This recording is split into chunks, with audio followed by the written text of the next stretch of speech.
Hey everyone, how's it going? Puntastic77 here, coming to you with some Team Fortress 2. Hope you're doing well. I'm playing a little bit of the Spy class here, and yes, this is not an optical illusion here. You're seeing Puntastic77 play Spy. And you've seen a few videos of it in the past few weeks here, but I just got these few clips here over the weekend playing a little bit of Dust Bowl, and I wanted to bring it to you all because I was playing Spy and I was actually enjoying it. Usually when I'm playing Spy, it's an experiment and a test of my patience, but I found out that I guess when I'm playing Dust Bowl, I have a little bit fun, but more specifically Dust Bowl offense or attack, because when I've tried playing payload, when I've tried playing any sort of defense, whether it be a payload, attack, defense, control points, I seem to not be able to perform as a Spy, and I wanted to talk a little bit about the gameplay here, as well as just some general thoughts about playing Spy as someone who really doesn't play Spy that much, and I hope you all can give me a good insight on how to improve my skills, and hopefully maybe you learn something from watching some of this. Now, what I realized from playing Spy is that I always thought that the Spy class and the people who play Spy are just selfish players. They're not support. All they want to do is just get as many kills as possible and get a high kill streak and not go for sentries and not go for teleporters and not go for anything that really matters here. So what I decided to do is I want to play how I think Spy should be played, which is going in, taking out sentries, sapping stuff, kind of just using your life to risk your life to be able to support the team. Now, you all might not agree with that the way I'm playing it, and that might not be the correct way to even play the class. But I found that going in and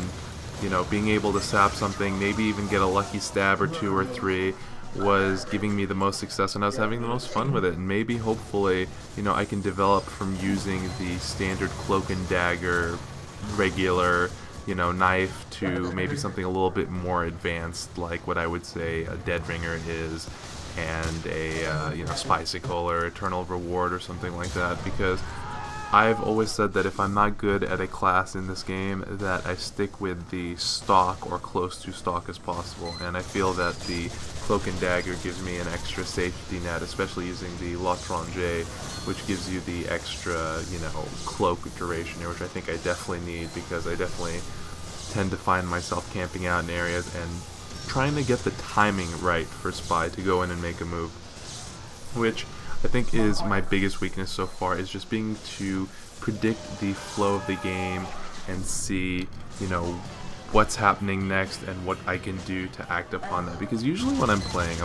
a heavy class such as the heavy, or the soldier, or the medic, or the demo man, who has a lot more health and a lot more room for sponginess to absorb damage. Now, you gotta remember that the Spy only has about 120 health here, and even less when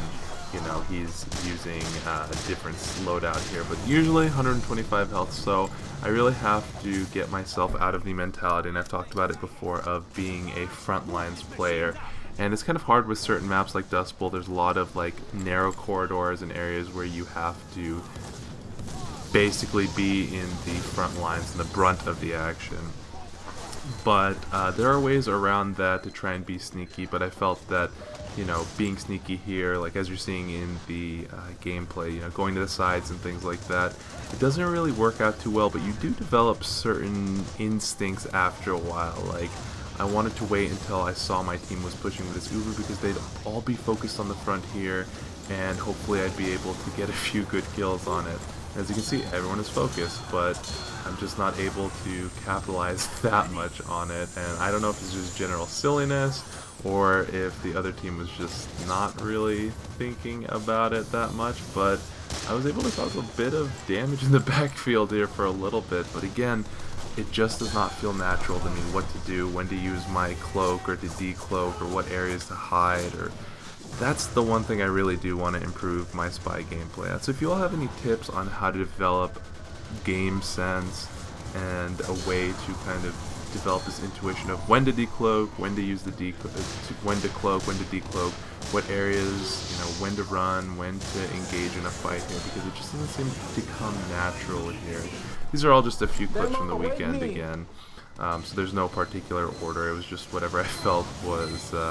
interesting. And most of the stuff here is just literally sap and stab, or me being able to take out a few folks before dying. And that seems to be one of the biggest weaknesses, is just staying on the field longer to be able to cause damage, because I do agree that the spy class is very much like an annoying class that you need to use to annoy the other team, and the more you can annoy people, the more you can get in there, the more effective you're going to be. And I seem to not be able to do that properly, just because I think that, I can get a general sap and stab and just leave and maybe get lucky, and just want to get more tips on that. Maybe I should practice with the Dead Ringer. I think that might be able to help me, because I'll feign that death and be able to just reset and start all over again. Let me know what you all think about this spy gameplay if you like it. Thank you all for watching so much.